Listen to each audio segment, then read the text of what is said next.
আসসালামু আলাইকুম। ভারতের এমন আচরণ আসলে মানানসই নয় তাদের সাথে। বিশেষ করে ক্রিকেটীয় সুন্দরের সাথে এরকম করাটা উচিত না। কারণ তারা এই ওয়ার্ল্ডস লিজেন্ডস কাপ যেটা চলতেছে সেই লিজেন্ডস কাপে তারা গ্রুপ পর্বেও পাকিস্তানের ম্যাচ বয়কট করলো। এখন সেমিফাইনালের মতো মঞ্চে এসে সেমিফাইনাল যখন ভারত-পাকিস্তানের মধ্যে তখন তারা সেই ম্যাচটাও বয়কট করলো। তারা পাকিস্তানের সাথে খেলবে না। এরকম কেন ভাই? ক্রিকেটের সাথে রাজনীতির সাথে কেন একসাথে মিলিয়ে ফেলেন? এটাকে কি আলাদা করা যায় না? খেলাধুলার সাথে এই রাজনীতিটা এক করে না করলে কি এটা কোনো অ্যাম মজা লাগে না? এটা কোনো ভালো লাগে না? কেন এরকম করে ভারতীয়রা? ভারতীয়দের এইরকম আচরণ সত্যি খুবই খারাপ লাগলো যে এইরকম একটা টুর্নামেন্টে সেমিফাইনালে পাকিস্তানকে পেয়ে তারা বয়কট করলো ম্যাচ। ফাইনালে চলে গেল পাকিস্তান লিজার্স। সো এটা আসলে ভারতের অভ্যন্তরীণ বিষয় যদিও এই টুর্নামেন্টটা আইসিসি স্বীকৃত না। যদি আইসিসি স্বীকৃত হতো তাহলে দেখতাম যে আসলে ভারতীয় কি করে। যাক সামনে এশিয়া কাপ রয়েছে সেটা তো আইসিসি কিংবা এসিসি স্বীকৃত। সো এশিয়া কাপের গ্রুপ পর্বেও রয়েছে ভারত এবং পাকিস্তানের ম্যাচ। এখন দেখা যাবে যে এশিয়া কাপের ওই ম্যাচটা ভারতীয়রা খেলবে নাকি বয়কট করবে। যদি সেখানে বয়কট করতে পারে তাহলে বোঝা যাবে আচ্ছা যাক তারা পাকিস্তানের সাথে একদম কোথাও খেলবে না।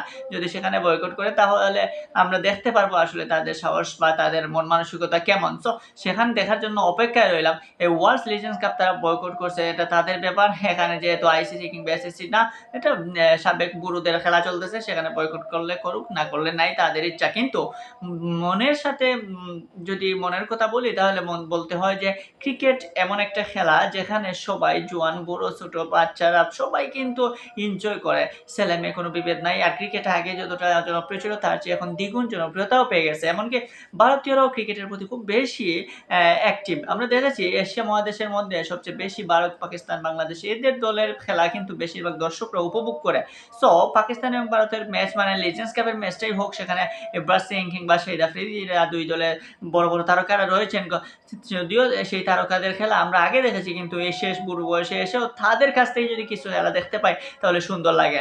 আমরা এই সেমিফাইনালের আগে এখন থেকে ৭-৮ ঘন্টা আগে ভারতীয় লিজেন্ডস কাপের দলের ক্যাপ্টেন যুবরাজ সিং বলেছিলেন যে তারা সেমিফাইনাল বয়কট করবেন না। যুবরাজ সিং বলেছিলেন তারা শিরোপার জন্য এসেছেন, তারা শিরোপাটাই নিতে চান। কিন্তু কোন কারণে এই মুহূর্তে এসে শেষ পর্যায়ে এসে তারা আসলে পাকিস্তানের সাথে খেলাটা বয়কট করতেছে। শোনা যাচ্ছে কি পাকিস্তান তাদের ভারতীয় যে দল রয়েছে সেখানে কি বেশিরভাগ প্লেয়াররা পাকিস্তানের সাথে খেলতে চাইতেছেন না।